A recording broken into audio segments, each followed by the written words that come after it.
This is That One Audition with Alyshia Ochse. See? So professional, right? It tells you.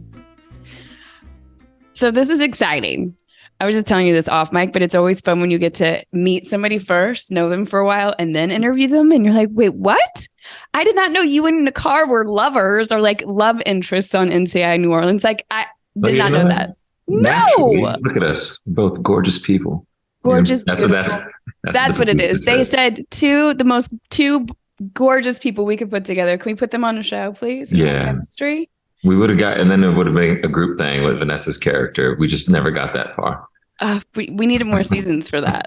Yeah. That would have been season 8.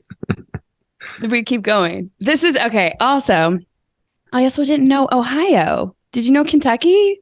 No, I didn't know that. What part? We don't really play well together. No, it's Ohio and Michigan that don't play well together, especially in football season. But Kentucky don't really especially have a in football team, season. So. Well, maybe it's Kentucky's thing against Ohio. I was Northern Kentucky, like right outside Cincinnati, Covington. Yeah, like Covington. Yeah. Do you know Devou Park? No, I just had my first roommate when I moved out to LA. He was from Covington, so I drove across that bridge in Cincinnati and picked him up. We drove out. Yeah. Isn't that Covington? Mm-hmm. So basically Cincinnati. That's what I tell people. It's easier. I looked right at Cincinnati so we could see. But my first car was a Honda Civic and it had Dayton University across the back of it. Oh, really? It was so soft. Okay, so tell me, how does somebody in Ohio, because I'm a little older than you, but when I wanted to do this in Kentucky, I had no idea. Like my mom put me in modeling. And I saw that you had modeling. Was that also the route where it was like, I think I want to do this acting thing? Or did you stumble into this? Were you the model that stumbled into acting? I was, in a way, because I always use that word like with a little caveat, like model. I was like a commercial print model. Lifestyle. Like in the newspaper? Yeah. I did like a t-shirt catalog. And my agent was in Cincinnati, so I would drive down there. But I was with him for a year, and at towards the year mark, he took me to a convention. So this was around that time. I don't know if you went to a convention too? I did. My mom did. Yep. Keep going. Mm-hmm. Yeah. At the time, it was called AMTC, Actors Model. Did you go to the same one? We live the same life with the same person. What year? But so, you remember at that time, it was Actors, Models, and Talent competition. Yep. And then a few years later, they changed to Actors, Models, and Talent for Christ. And then so it kind of got stuck with me that I was religious because I came to that. But that's how I went to Florida for that competition. And then I moved out 3 months later. So I don't remember. I mean, this was so long ago for me. Was the agency that brought you out? Did you sign with an agent and manager at that time? Oh, who was your agent? We probably had the same agent. I don't remember. No, There's only 2 in Cincinnati. Yeah, honestly, I feel like I have amnesia also since having a kid that sometimes I'm like, let me find that file folder because it was a long time ago. There was Wings. Yes. Wings management. There was Heyman or something like that. That was it. Heyman. Yeah. Yes. Okay. So then you move out to Los Angeles and sign. And then do you start modeling? Do you start acting? Where do you go first?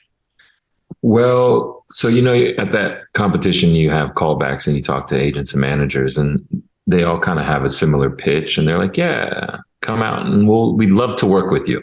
I was like, we'd love to work with you. So me and 2 other talent packed up, moved out to LA and we called him and we're like, we're here. And he's like, what do you mean you're here? He's like, you said if we're here, he goes, you mean you just packed up and moved? I was like, yeah. They're like, and then we're like, can we stay with you? And he's like, I'm getting my floors done. Yeah. This one manager. And he's like, I'm staying at Heather Tom's mom's house. I don't know if you know Heather Tom. And she lived in Pasadena. So this woman let 3 young actors come and just sleep on her floors for a few days. And so that manager, and I think, that manager and other agents kind of wanted to work with certain talent from that group, not specifically me. So then what do you do with the threesome when they show up and all of them? Were you a package deal? Were you guys trying to sell it as a package? I mean, kind of. I got like passed off to like the assistant, like the guy in training who was yeah. And I was with him for like a year, and after that, I called my mother agent and was kind of like, "Can you set up some other meetings and things like that?" But in the beginning, no. Like I came out and I had a lot of odd jobs. Like I worked for Enterprise Rent a Car. I worked at a hotel for like 2.5 years. But it did progress to like I did print jobs and I started to do more print jobs, and then it got to the point where I could just live off of that, and then I started to do commercials and more commercials. But that was over years.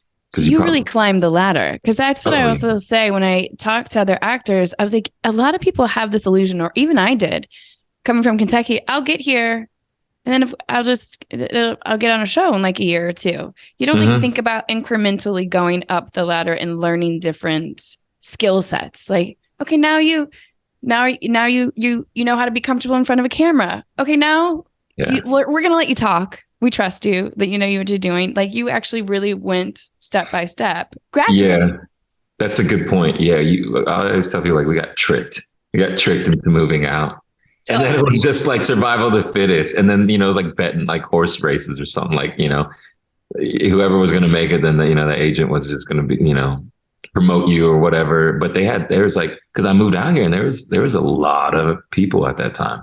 Like that was so many coming through all sorts of different avenues and being found at malls or conventions or. Right. So I was also wondering if that's kind of how it came to be. So then what year did you come out? Cause I was 2003. So were you 2005 then? Because then you start working. Hold on. Yeah, but you saw my first credit was like That's So Raven or whatever. Yeah. In 2005. Yeah.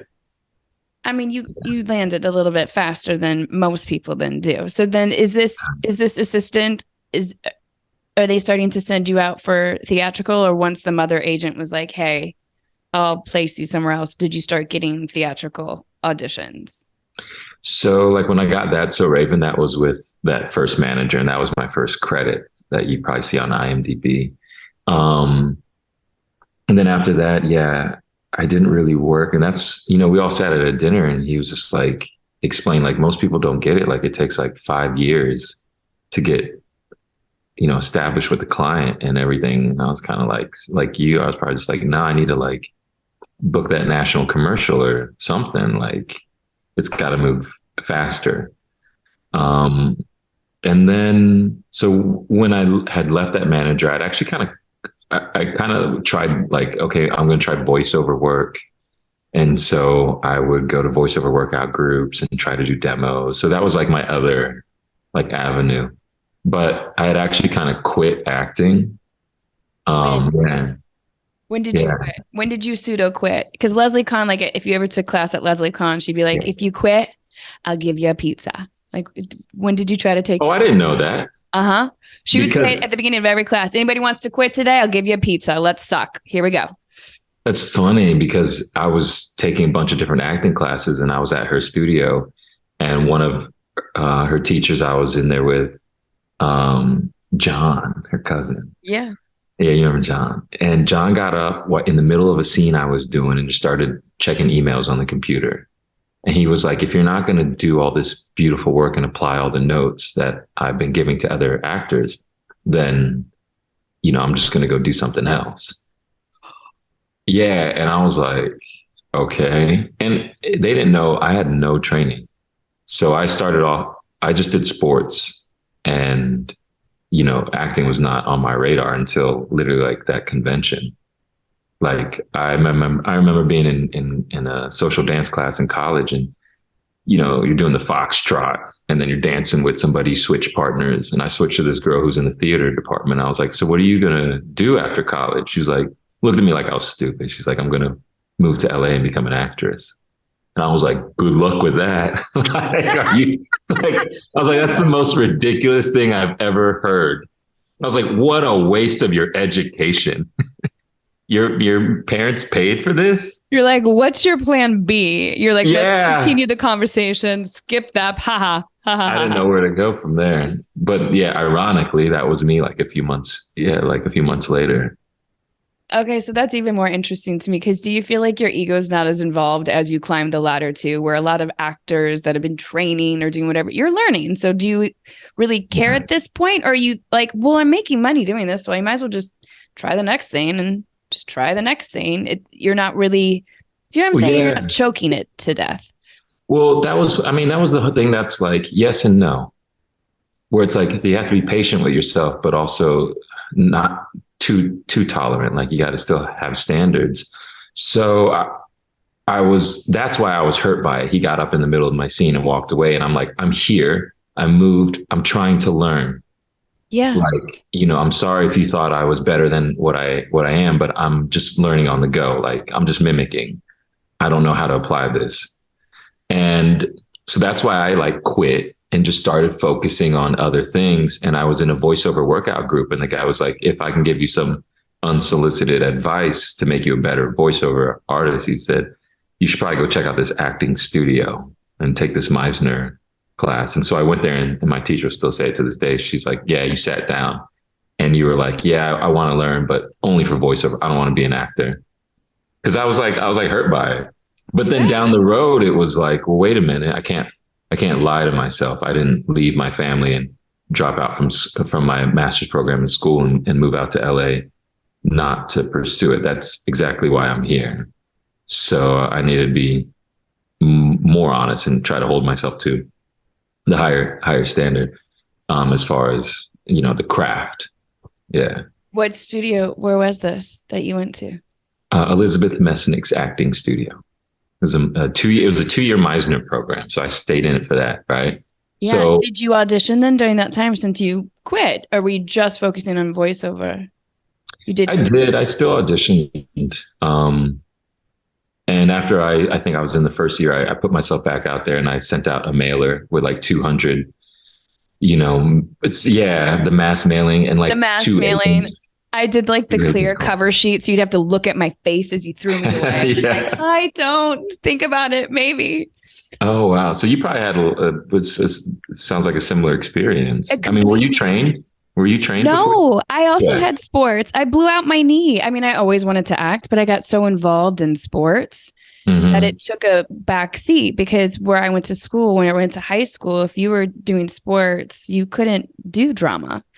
So, and then I blew out my knee and I went to school and I was like, then trying to do acting at the University of Kentucky. And then I was like, let me just get out to LA. And I had done that program. Yeah. All of this. And then I was here and I had to learn. I had great instincts, but I had to really learn tools. Yeah. And that's why I bounced around to all these different studios and stuff. And that's why I think this podcast, a lot of people eat it up is because everybody's journey is the same, but different. Right. Yeah. And our time was just a totally different time too. And how we would learn is different and where we're from. Like my mom, if you can see it, you can be it. I didn't see anybody around me doing it. So I didn't know what to do. Yeah. Same. Right. Same. Yeah. So, but if all that's in 2005, that's when you get Grey's Anatomy. Come on. Grey's? Oh, 2013. You're right. So that's 8 years later. 8 years later.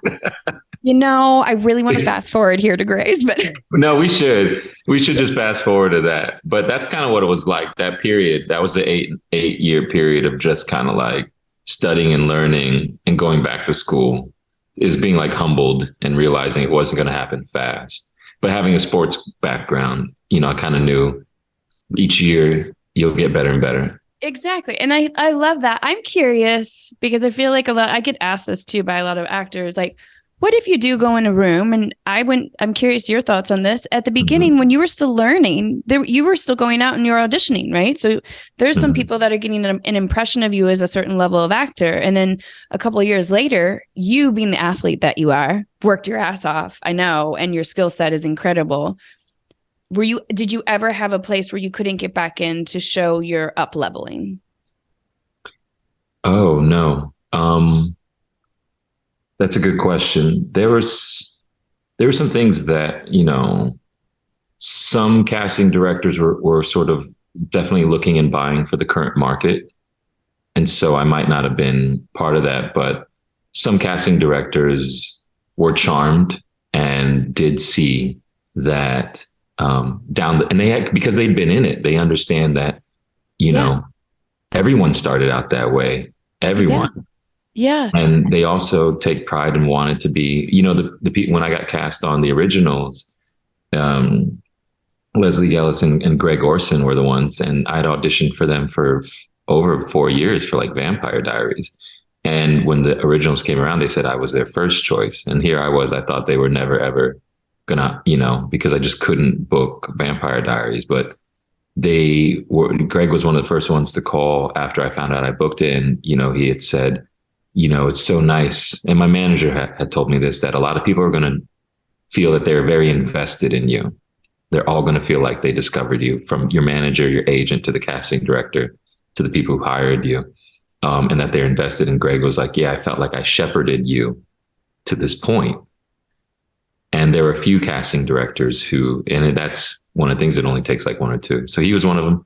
Linda Lowy was one of them. But yeah, that's my show notes here. That's when I love I can connect the dots. But that's why I think in talking to other actors, we just have to plant a couple of seeds, but you got to give it time to nurture, to grow, to like build a reputation, to find the right role, to watch you grow. Because you do Grace, which is Linda.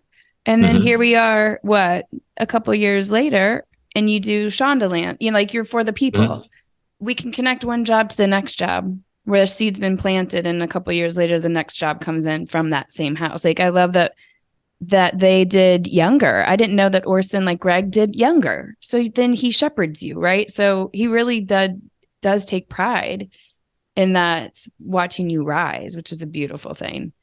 Yeah. I have to ask about like That One Audition, now that we've even connected the dots so beautifully with your like planting of seeds. I'm so curious which one comes to mind when I do say That One Audition. The originals.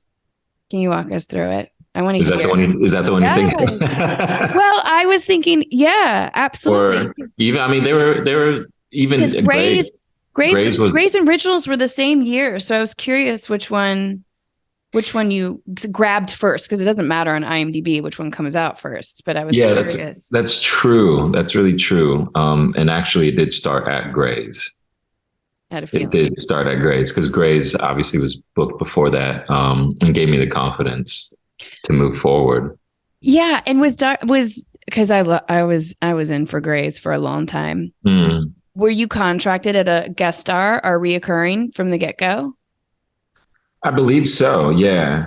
It was a love interest. It was at least 6-7 episodes, I believe. Yeah. Yeah. Cause I was wondering, I'm like, why let him go? Have him come back. But then, you get a job later from the same office.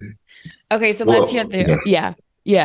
I was going to say, with that character arc, there was no coming back. That's true. I know. But a lot of people were really hoping I would. And I was like, that was a domestic violence storyline. Like, just goes for the charm. Come on, Charles. Yeah. It just goes for it's nighttime stories. It's drama. It's beyond nighttime. With shows like You and like Dexter and all these anti-heroes, like, okay, I get it. Everybody loves a bad boy.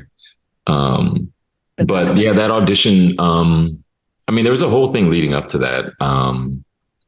I had spent like a night in a hotel at like the Beverly, I think it was like the Beverly Hilton or something. And I was like, I'm not leaving this hotel until I figure out, what's going on in life. Like, I didn't know what was going to come out of it. The story behind that was I was dating somebody and her mom had died of pancreatic cancer. Oh gosh. Yeah. And so at the beginning of the week, she was like, well, I'm going to take some time and like commune with my mother who's passed, and just sit in silence and do that. And so by the end of the week, I was like, okay, I'll take you out to dinner, get a hotel, like, because she lived in Santa Monica. I lived over in the Valley. So I was like, we'll just meet in the middle. And I called her up on that Friday leading up to it. And she was like, I'm so sorry, I have to cancel. She goes, how I said I was going to sit and meditate and talk to mom. She goes, I just jumped on Hulu and started watching like episodes of Grey's Anatomy or something. Yeah, that was so funny. So she's like, I'm sorry. And I said, no, it's okay. Actually, I'll still use the room. I'll just use it for me to meditate on that, because I really like that idea of like taking a moment and pausing and thinking about your life and death. And so I went to this hotel room and I was just like talking to myself and I was like, okay, so what's going on? You know, and then by some chance, this is like some chance I got on YouTube and I started watching videos of like Tony Robbins talking about like, you know, beliefs and something kind of like clicked listening to, yeah. And I was like, all right, so what are my beliefs right now? Like, what do I believe about myself, about the industry? And I realized, oh, I had some false stories, some false narratives. And I realized like I always like freedom is my big thing. And so here I was making money doing commercials and print. So I was pretty free already. And financially, I was good. I was making like 6 figures and I only worked like maybe 50 days out of the year. Right. Life, right? It was good. Life. Pretty free. And very free. And I was like, wait a minute though. I was like, but if I was working on set as an actor, I'd make 5 times as much. And then as my career blossoms, 2 or 3 films a year or something like that, I'll make even more and I'll really be financially free. And I was like, so what's going on? And I had this one belief in my head that I had read from Tilda Swinton, that she had said that actors are sort of like cattle. They're sort of like circus animals. They sit in their trailers and they wait till somebody knocks on the door and they come out and they perform and then they knock on the door and they feed them. and you know, like in my experience on set, which was mostly as like a co-star, mostly as a co-star or like short recurring, it kind of felt like that, like even cool. Background work. Yeah, it just felt like you look around and you see all these faces. It's kind of like, but I realized, well, with that belief, it really doesn't serve me and that can't be true. Like it just can't be true. And so I said, well, can I switch it? And I said, okay, I'm only free if I'm on set. Otherwise, I'm not free. And then it was like this little game I played where then it became unbearable to not be working. Yeah. Just because that went against my nature, freedom. So I spun it that way. And then that forced me to look at myself and reality and go, okay, what's good? I can book commercials. I can book print jobs. I was a successful athlete. So I'm good. I can learn. So what's going on with acting? And I just realized I wasn't prepared as well prepared as I could be.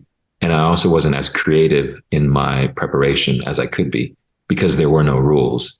So I was like, well, what would I do before a race? Running track. I was like, I would pound my chest and I'd scream. I'd listen to music. I'd move my body. I'd walk with this swagger. And I was like, there isn't anything that says I can't do that before an audition. Yes, Charles. Yes. Right. Yeah.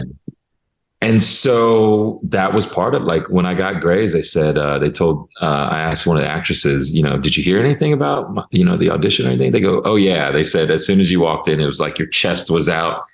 And that was like part of the character's name. His nickname was like Chest Peckwell. And they just said that was our guy. And before I went into that room, I was like hyping myself up. I was confident. I knew that because they were having an audition, it meant that they had a problem to solve. They needed this character. So that meant I could be the answer. So I was like, I'm the most confident person in this room because I know I'm the answer to this role. But not only that, but I prepared so well. Like I had read a book that was about like the 80-20 rule, you know, like I think was it Pareto's 80-20, like 80% of your output is by 20% of your actions. So like in a company, 20% of the employees actually do 80% of the work. You wear 20% of your closet, your clothes, you wear 80% of the time. Yeah. So it was the fact that everything counts, but not equally. And that some strengths, if you focus on them, could have bigger results. And I was like, okay, so what is acting or the audition? And for me, it was about memorization. And so I started to really dive into how to memorize things, little games that I could play, ways to test myself. Yeah. Share some. Do you mind sharing some? So people that are listening, yeah, I would love to know. Like, yeah, that's part of what I normally ask is like, how do you prepare? I love this. What are some of your memorization games? So one of the key principles is you need space in between. So like the whole, like, what is it, Rapunzel, where she goes to sleep and like spins yarn when she wakes up. Yes. So that was one of the things, like if you can study it before going to bed.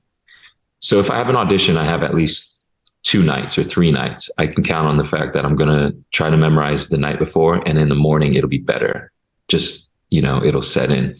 But in between that time, and I call it being on the clock, like from the moment you get the audition, I realized first that there's a lot of anxiety and tension and things like that, and superstitions. Right. So a lot of people are like, okay, I need to do this, I need to do that, I need to do this, but none of that had to do with anything about actually preparing. I need to figure out what outfit I'm going to wear. Do I need to go on YouTube and watch other videos? Who casted it? I'm like, none of that matters. And I looked at it like a dancer. Like if I know the routine and I can dance the choreography, I can just move to the music. That's the only thing that matters. And then it becomes an expression of myself. And I'm having fun. Yeah. Because auditions felt like the SATs. It felt like I was coming in and taking a test and executing and holding my breath and hoping I passed. Right. And that's just not sustainable. No, not on any nervous system. Even if you have a great nervous system that loves to be under the clock like that, it's just not. Yeah. Not like that. Yes. So I talked to someone who's a ballerina recently, and they told me that their group manager or director had told them before shows, nothing to prove, only to share. And I realized a lot of auditions before I had this epiphany, it was always something to prove or to demonstrate or just prove in the sense to get the job. But if I could come in with something to share, and in order to share, I needed to prepare so that I could show you my dance. You got to share to prepare. I love that. Yeah, prepare to share. You got to prepare to share. But to get to like the specifics, I heard this from Robert Downey Jr. that he would write an acronym for everything. Mm-hmm. So if the line is, to be or not to be, it's just the T, B, O, and, and then if you can cover up the dialogue and just look at the acronym and still say the lines, then you got good control over it. I would also just use tick marks. And Steve Martin, I learned this from Steve Martin in his book. He talked about muscle memory. If you just say the thing over and over again, then your mouth just gets used to saying those words, so you won't stumble over a word. And that's something I also learned from playing the piano. A teacher was like, if you mess up on a note, that means your brain isn't quite functioning with your hands, so you must go slow. Yeah. So the other key was go slow to go fast. So I would just say each word one at a time. And then I would go further, and then I would start with like operative words, big words, keywords, and I would go to a dictionary and I'd write out the definition on the script. And then I would start to move to all the smaller words. And then that gave me control over how I wanted to use that word, but also how I could paint the picture with the word. But also I started hiring someone to read with me. And so, yeah, I think that's one of the most invaluable tools. Why are you not running it with another human being before you go to do an audition and then expect it to have musicality or harmony? Yeah. Well, just the cues. Like I really need cues. I really need to know, as you start to say that, my thought, my emotion, my feeling is like, I'm ready to shut it down. But sometimes, as you know, when you're not quite prepared, you're just waiting for them to stop talking. And by then it's too late. You see it all the time, right? Yeah. And by then it's too late. Yeah, absolutely. Yeah. So I'd hire someone, and then we would also reverse roles. That's my favorite. Yeah. You hear it better from the other side. You can see it when you like prepare with somebody else. When you read with another actor, you get the scene in 2 minutes when you're not in the pressure seat. Mm-hmm. And you go, oh, that's what I'm trying to say to you or to myself. Or, oh, okay, this is another spin. Why don't you throw it at me like this? Then I can do it like that. And then when you go in the room, they run it again, or you just do the line in a different way as if they had said it that way, and they get impressed by your choices and your verbal dexterity or whatever. Mm-hmm. Your versatility. Yes. Yeah. And I've been in that audition for Linda, for the people. The way they write is they like to be ahead of the audience. So they like the characters to talk really fast. And my audition sides were technical, and they had me playing my character going, okay, so if I was you, I would say, wow, thanks, Ted. That was really great. I really appreciate it. And then you would say, wow, but wait, there's more. And da da da da. And so I'd practiced it, sitting down, standing up, walking with the person as if we were going to do a walk and talk, stopping, doing it as if there was a flirtation or attraction, doing it as if I was challenging her because I don't appreciate the fact that she thinks I'm not doing anything, doing it with a mix of all of that. And that's exactly what they wanted in the audition, was to see, okay, do this, do that. We might shoot it as a oneer. Can you do that? I was like, yeah, of course. Because I had to also deconstruct it to be like, well, what might be asked of me on set to shoot this? Are you going to shoot it in pieces? Are you going to shoot it as a oneer? Are you going to shoot it as a walk and talk? I think that's genius. I was wondering if you actually auditioned for that, if they offered it from Grey's and then into the original. So you did.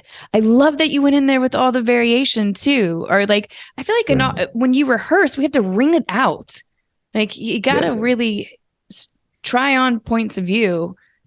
Yeah. So you don't get stuck in a memorization. I'm glad you just said that too, because I think sometimes people go straight to memorization too, and then they don't give a point of view. So they get stuck in the memorization and then they're not directable. Yeah.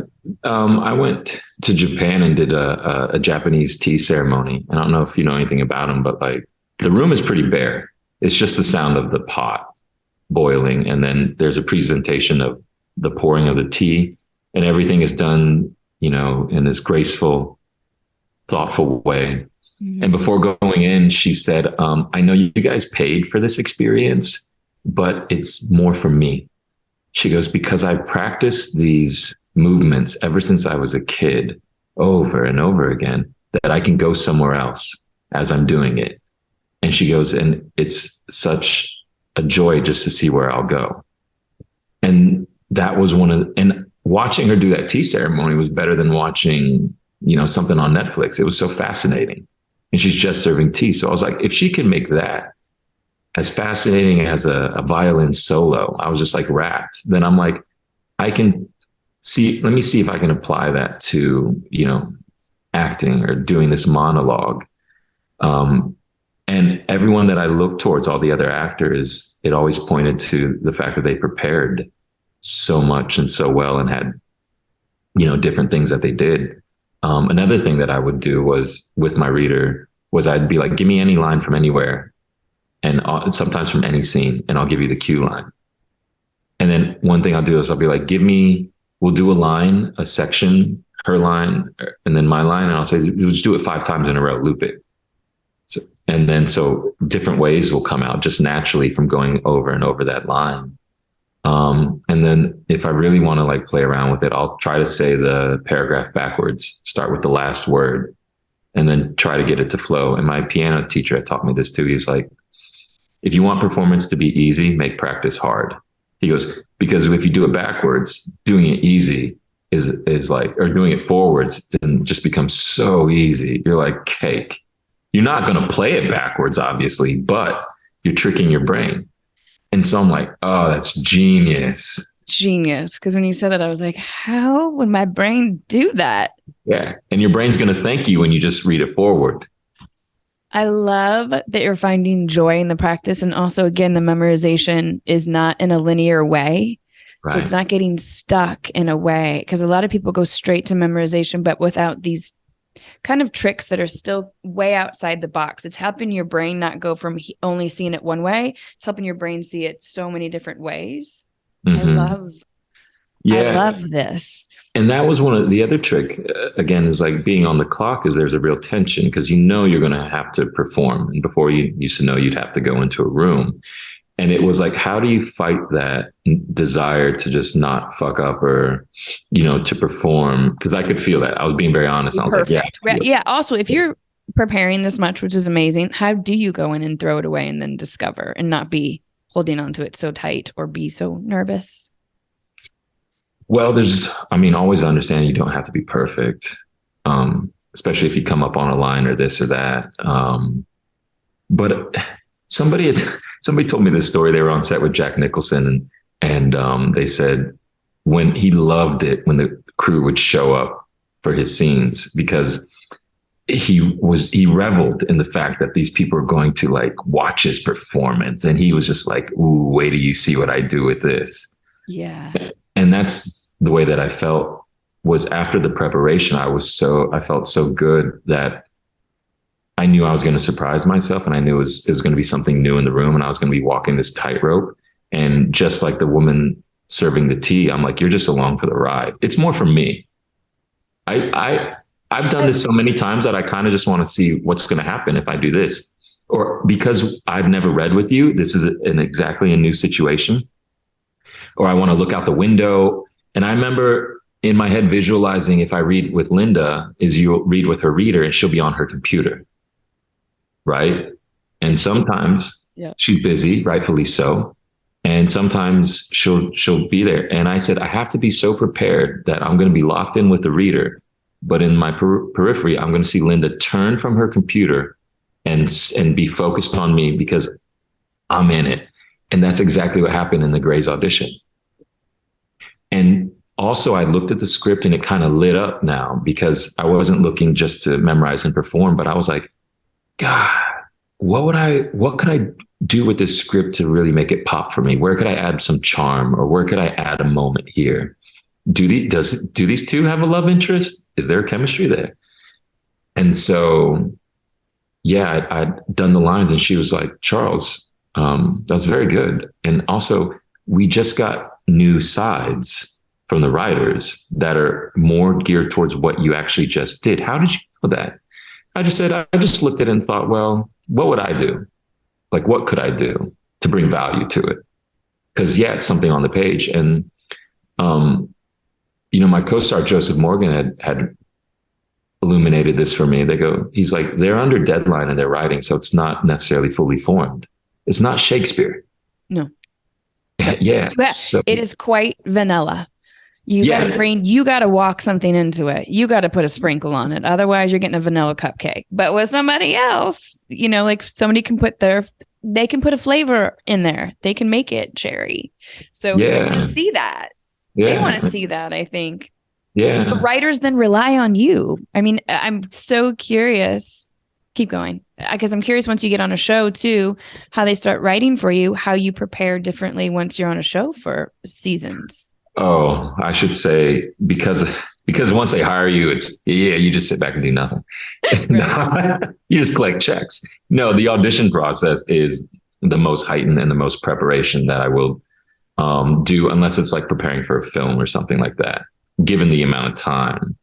But I have that understanding that when you're on a show and when they're writing for you, they're also watching you and learning about you as they're going through it.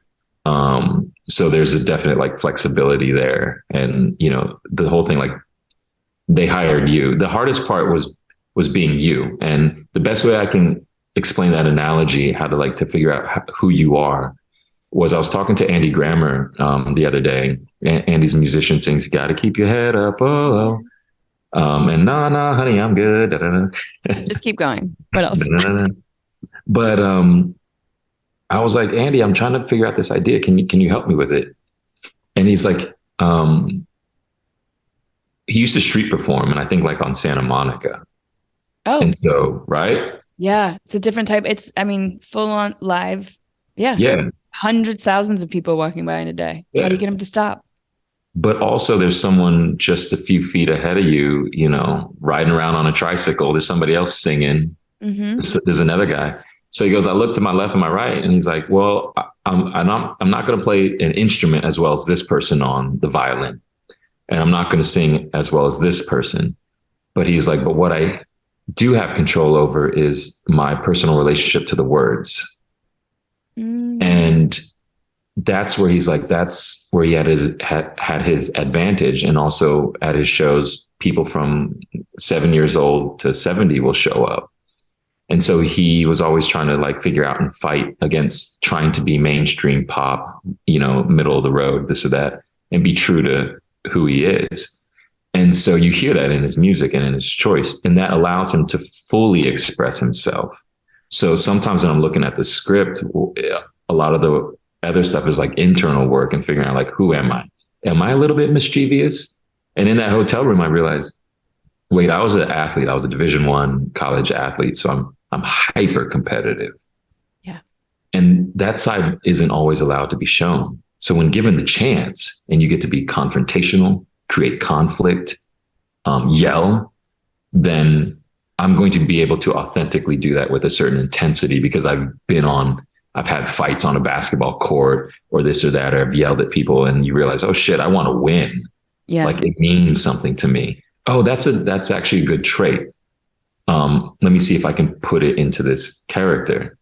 So now my characters before, instead of just being charming and nice, which might get you 4 or 5 episodes on an arc on Switched at Birth. Now they're, now the characters have an edge. Yeah. Yeah. Now you're layering. Now you're layering, and then you get more responsibility. They have more to write to. Yeah. They see a story. Yeah. And that's a lot of the stuff like from Grey's to the originals, on the originals being a vampire and, going through a lot of these scenes and scenarios. It required a lot of high drama, a lot of fighting, a lot of competitiveness, a lot of behaviors that might be deemed ugly in regular society. But I had to take ownership over that, and then pour it into the character. I want to hear that audition because you did, when I said That One Audition, you were like, obviously the originals, but we got so stuck on Grey's, which was such a beautiful setup to, I want to hear the actual audition process because it's CW, it's vampires, and it's, here we are heightened. It's a pilot, right? You go in for the pilot. A lot of people, pilots are, like we said, quite vanilla. Like they're pretty watered down. You have to bring in your essence. What do you do for the preparation to go in for a vampire, not knowing the world? And then I would love to know the day to day and keeping that high stakes. Mm-hmm. Well, I have a teacher now that's like, whatever you're confronting or not confronting in life is exactly where you're at in acting. I needed to hear that. Say that again. Whatever you're confronting or not confronting in life is exactly where you're at in your acting. That's who you are. And those were things, and you probably felt the same way when studying other actors. Like I remember, Angelina Jolie, Girl Interrupted, or what was that other one, Gia? And she quit acting after that. And she had said on Inside the Actors Studio that the characters were too close to her. Yeah. And you're like, oh God, that's so intense. And so where I was at in life at that time was I was confronting and making those discoveries about, why am I really out here? Wait, who am I? Like how do I esteem myself? And also I was in an acting class and that teacher was getting more in touch with owning the sort of masculine, raw anger. She called it like your man anger, and just being okay with that. And I would go home like 2 a.m. by myself and I would listen to like Malcolm X speeches and I would just like recite them. And I probably sounded crazy to my neighbors, but it was just something that I was confronting and something that I was going through. And I was really big on like the metaphor of being a king. Yes. Right. Mm-hmm. And I found out like, I think Morehouse, they say above every Morehouse man is a crown that he must grow tall enough to wear. Grow into. Yeah. Yeah. Grow into. And I would always listen to Stella Adler, and she talked about actors as if we were fallen angels that had to remember who we were and rise, and which is an archetypal story. And so it was a lot of that, and I came to play through the character. So it was like I was at the right place, especially for this character. So it was funny because when I got the audition sides, the UPM for Vampire Diaries, I had worked with her on a pilot. And she had randomly reached out to me on Facebook and was just like, I wonder what you're up to. How are you? And I was like, oh, you're on Vampire Diaries. And I said this, and I've never done this before. I was like, I'll see you soon. because we were a spinoff of their show and we were going to be a backdoor pilot through the Vampire Diaries. I got the audition sides and the character did like, I was like, it's me. I was like, he did this little wink to the audience.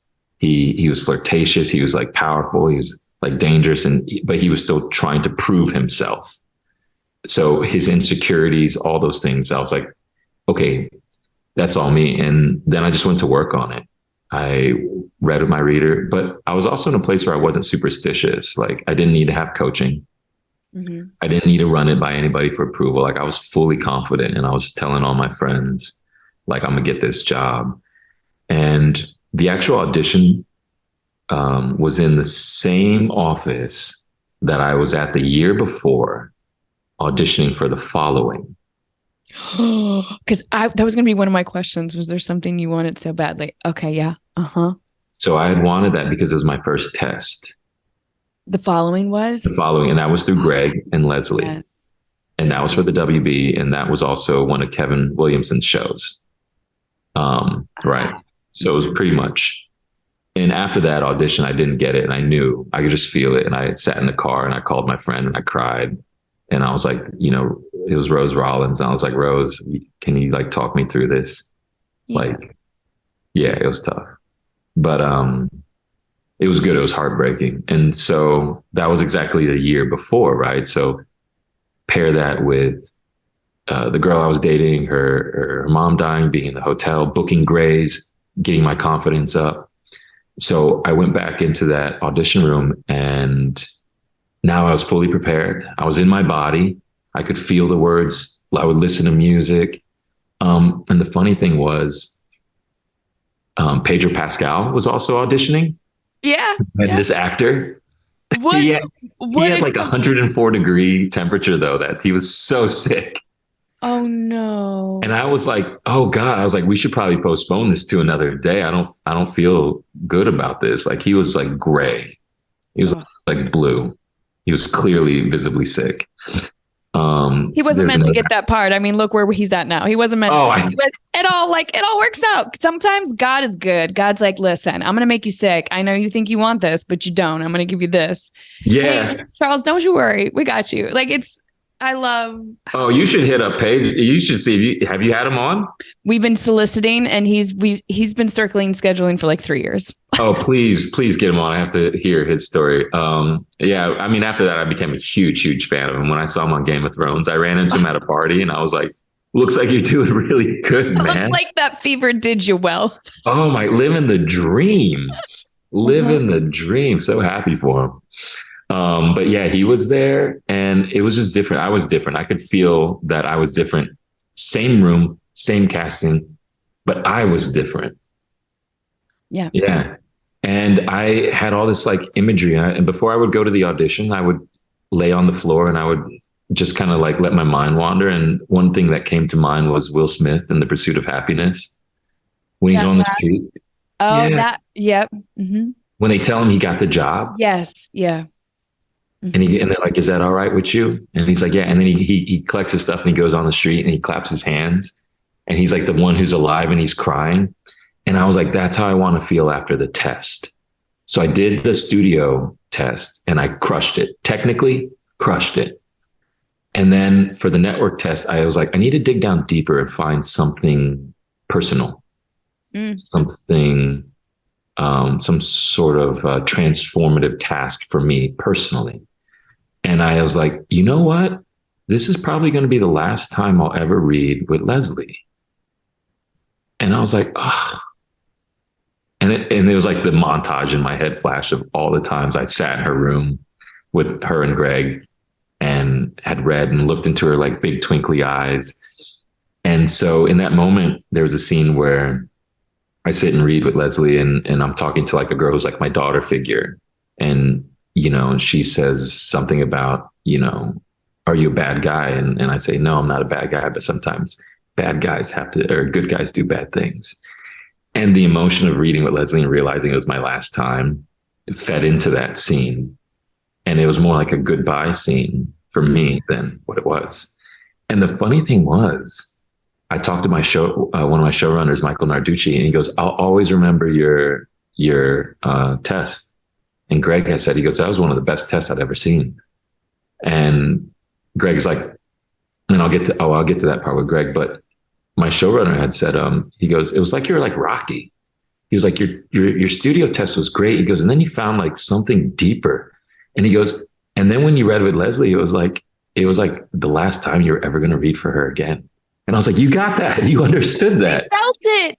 Yeah. If you have the intention, right? If you're thinking it, we feel it. That's like the most beautiful. You filled everything in so beautiful. Oh my gosh. Even telling the story, people can't see you, but you're getting emotional. We have cellular memory.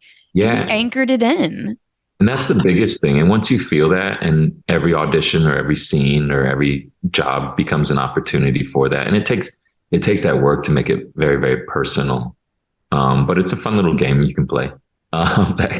It deepens the work. Does. Yeah. What a validating loop of your work too, to let the work speak for itself. Yeah. Go ahead. It pushes you because then you're really walking the tightrope. They're watching you actually try not to be overcome with emotion, but try to communicate, which is very truthful to what you would want the character to do. And also that's what they want to write for, right? And that helps to elevate it. And there's some scenes where the characters are talking, they meet, and they're going to fall in love. And I'm like, what if this character in his head had always dreamt that he was going to marry a brunette or a blonde? And all of a sudden there's this blonde woman and he has this feeling of recognition.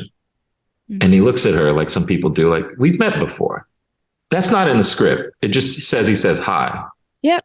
But what if you threw that in there? Then you're having this like real experience. And that's really finding the subtext and seeing it in between the lines. Yeah, absolutely. I think it's the in between the lines that gets you the job. Yeah. Yeah, very much so. I really do. I want to know, because you were saying we're going to get to Greg later. What was Greg's take on the test? Oh, so Greg was the only one who saw me before, during, and after. And then after I went into the corner of a room. Press? Yeah, go ahead. And after I went to a corner of a room and I just cried. And I was like, I did it. I'm the hero of my own story. I changed my life. And then he was like, good job, young man. You can go home now. We'll give you a call. And I was like, And yeah, Greg was the only one that saw me.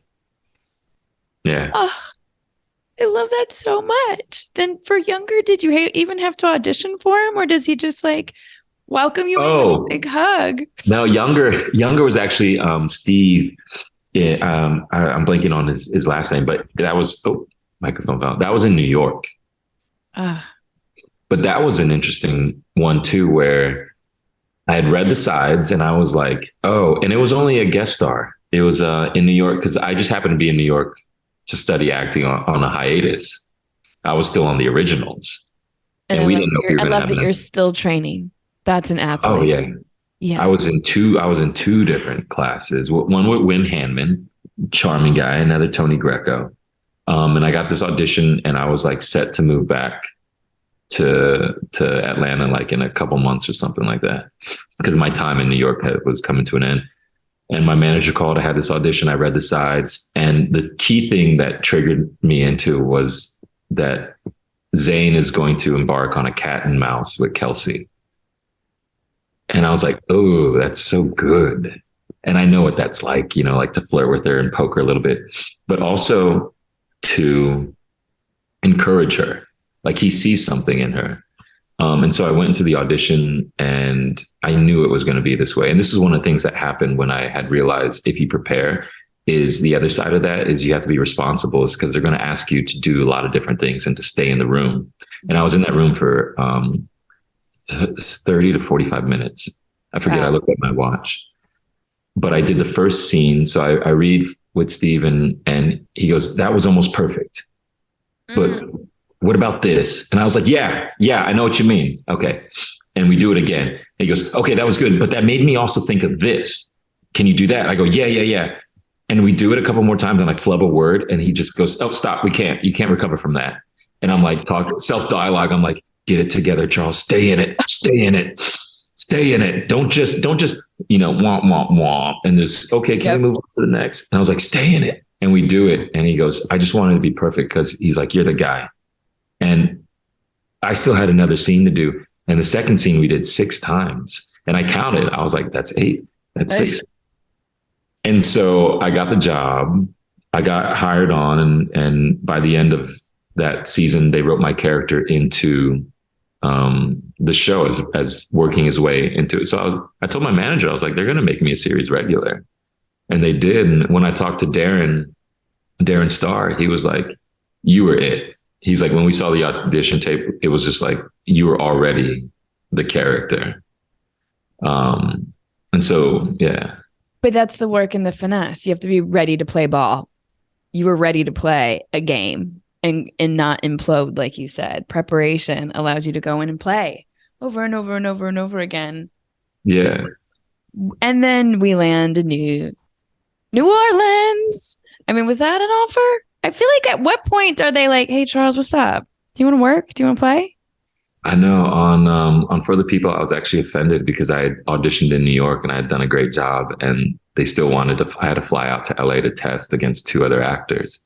And the funny thing was, so I was in New York, but I was in New York because I was working on Younger. So you were working on a show. Yeah. Yeah. Which these all just came about, one to the next. Because sometimes I think people make assumptions too. And I just love this part of our job never really goes away. So it how to prepare for it and how to actually work it should be, it's like the 80-20. You're mostly auditioning. Yeah. Yeah. And just to get comfortable with that. But for NCIS, Lucas was bowing out in the 6th season. They needed somebody on short notice. One of the writers was from the originals. That's what But honestly, I didn't want to work on a procedural. So I said, thank you, but no thank you. But I also knew that put me in a good position to negotiate, because I genuinely didn't care, in the sense also because I still had another season on Younger. So I was like, wow, if they really want me, knowing that there's going to be schedule conflicts and they're short, then there's room for negotiations. But genuinely, I didn't expect to work on it. And I went back and forth asking people, would you want to do a show? It's a procedural, it's 20-something episodes. 22 episodes is a lot for me. And that's something I swore I would never, ever do ever again. And I said, I'm willing to do it if you'll do it for these conditions, for this amount of money and for this term of a contract, for a very, very, very short term of contract, which I thought would never be done. But they agreed to it. And then it was like, oh shit, like I have to actually go do it now, which was a blessing. It was an absolute blessing because of the pandemic and everything. But I met Nakar, Vanessa, Rob, all of them, and loved my time in New Orleans. But it was so trippy to be on a show that took place in New Orleans on the originals, and then actually be a little different, right? But look how your career kind of like loops on itself too, right? You plant a seed to kind of come full circle constantly. You're in a constant flow of that. I'm kind of blown away. Do you ever like look back? But now you see that point. You saw a transition point, like just like in an audition, you have to find that like one moment where you figured out your why. And it's amazing to me that the dominoes started to fall as soon as you figured out like why you're doing this, what you want to do, and what you need to do to make that happen. Because I think it is all within our control. The preparation is certainly in our control. And then now you're at a place where you can make decisions on what you want to do and what you don't want to do. And that's a very liberating place. That's a very freeing place. In a way, yes. It is very free. I'm in a much better position than where I was before. But it's very, it's a circle, it's very cyclical. Yes, I'm back in the same position, but I'm different. But it's very cyclical in the sense that, I still feel like there's another level in transition. And, Nakar and I and Vanessa had always talked about that, like really shooting off into the stratosphere. Like really wanting that responsibility and that level. And so, there's like another mountain to climb. There's another mountain. Yeah, because now also, how do you keep your creative juices flowing on 22 episodes? Because I would love to ask why you didn't want to do 22 episodes, because a lot of people, having not had experience that, then they get to experience it, realize how grueling it could be. So I'm curious if you're willing to share why you didn't want to do 22 and then how you're able to keep your creativity flowing when you're in that 22. Because sometimes that creativity could become mundane. Yeah. I didn't want to do it for that freedom reason, but also like sleep. Like it's, like your body just deteriorates and you just need a break. Like you just like need to get out in the sun because you're on a sound. I was on a sound stage, so you don't actually see the sun. Yeah. And that's not just good. You really are a vampire. Yeah. I remember, what was it? The lead actor on Sopranos. Played Tony. Yeah. I'm blanking on his name too. I know.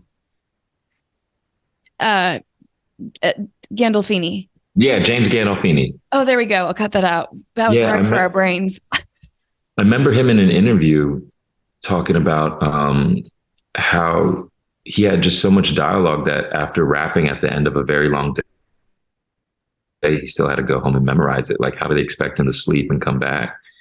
And he was, because he's number one on the call sheet. And that was a whole other thing was, I also did this pilot for CBS and I was number 2 on the call sheet, the lead male. And it was going to be all 3 of us and we were going to work. Mm-hmm. And I was like, how am I going to function? But the thing that I came to terms with I tried to get out of, I've tried to get out of shows. Because people don't get it. I mean, I'm working on a show right now. I'm looking at the number 1. I'm like, how you doing? She's like, I'm alive. And I'm like, she's in every scene, scene. And the mic cut out when you said that. So I just want to repeat. Yeah. You finish a 12, 14-hour day. You have another 12, 14-hour day tomorrow. All different scenes. You got to be so on. You got to be on. That's a different level of preparation. Yeah. So when the 3 of you are tossing around the baton, it's grueling. It's pressure, it makes you respect. And again, being an athlete, it's just seasonal. Like, NBA has 82 games, MLB has like 100 and something, and then they have their downtime. And they need to rest and recover, but it's very high pressure and the stakes are high. You just have to, that's the thing I realized going into it now was like, you just have to have your personal reasons for why you do it. So now when I pick shows, or pick projects and things to do, I try to be a little bit more mindful, about why I'm doing it. Cause before it was to prove I did have a lot to prove, I should be here and do this and do that. And then when you realize like you are trading a little bit of your soul for, the money or whatever. And then as you get older, and if you want to have families and things like that, like the choices. And everyone's different. Like I remember talking to was it John McKinley on a show, and I was like, "What was it like for you in your career?" He's in Scrubs and did films, and he goes, "Yeah, for a moment, I was only going to do films that projects that I liked." Then he goes, and you realize after thinking like that is you're not going to work as often. Maybe as you like to. Just trying to come to terms with that. But the other side of it is like, it's okay to be hungry. Like it's okay to be uncomfortable. It's okay to want a job. And I've been in positions because being on 22 episodes, you get a script or schedule. And I think my Google thing is talking, but you get a schedule and I'm looking for my days off.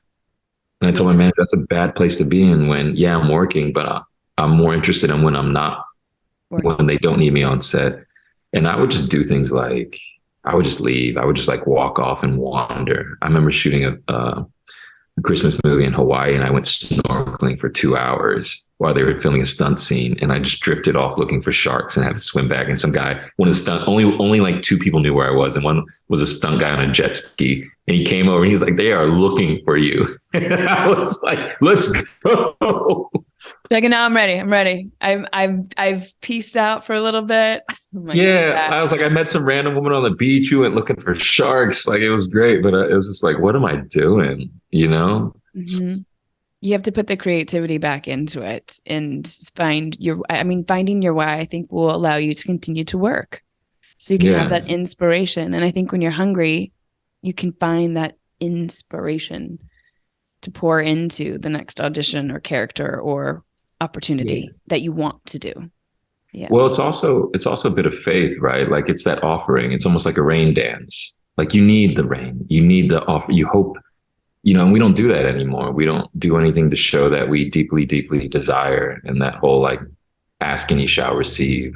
It's not like bitch and moan and you shall receive, or like just do the bare minimum and you shall receive. Yeah. Yeah. And I think a lot of people, they don't want to push themselves to the point where, and make it really personalized. You could do with the work, right? Right. That this moment means something. And I think when you do that, maybe it's like The Secret or the universe or whatever it is, but that's really stepping out on faith. And so I find it ironic. It's just part of it to have doubts. Even though this whole thing has been guided by faith, it's like being on a roller coaster. And just because the roller coaster has done a few loop-de-loops or whatever, and now it's clicking up, in that moment, you're not enjoying the ride. You're just on the rise up, but you don't have doubts. And you're not like, if this thing doesn't go, I'm getting out of here. It's like, no, you're already on the roller coaster. Mm-hmm. Like I've already made the decision, and I'll read the Bible, and that's just part of the stories is they doubt.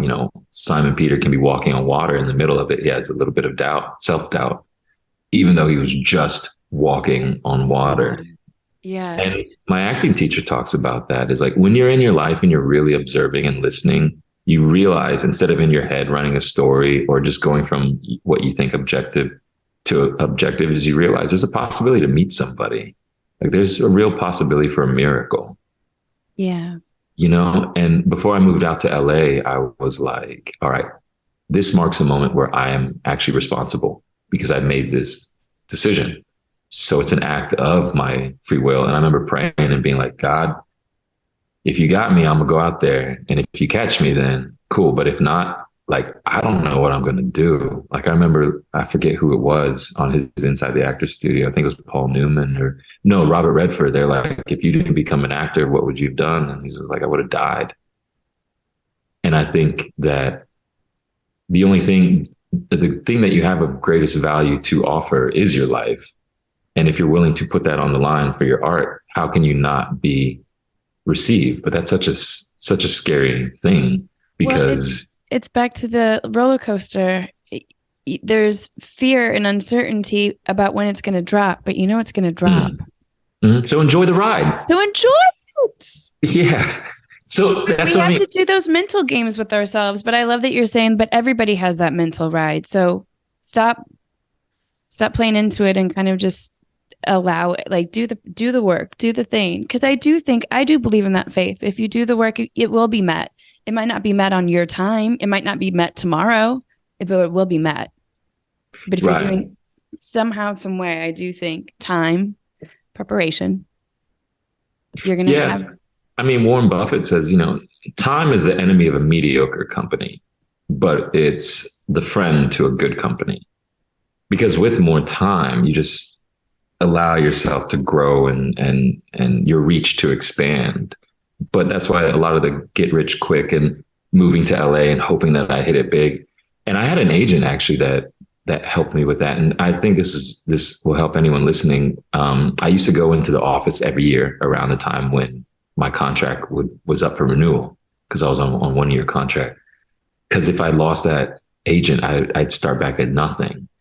And one time I came in and she was just like, it's good to see you, but why are you here? And I was like, I was just stopping by. And she goes, no, really, why are you here? And I was like, to be honest, I was like, my contract's up and I don't want to get dropped because I haven't made you guys any money. And I haven't booked a job in 3 years. And she just goes, oh, honey. She was at a big agency. She's like, that's why I left the big agency, so I could actually work with talent. She goes, but when I chose to represent you, it's for your career, which means for the next 60 years of your life. So she goes, if you need to go. And so she goes, making a couple $100s off of a few jobs isn't important to me.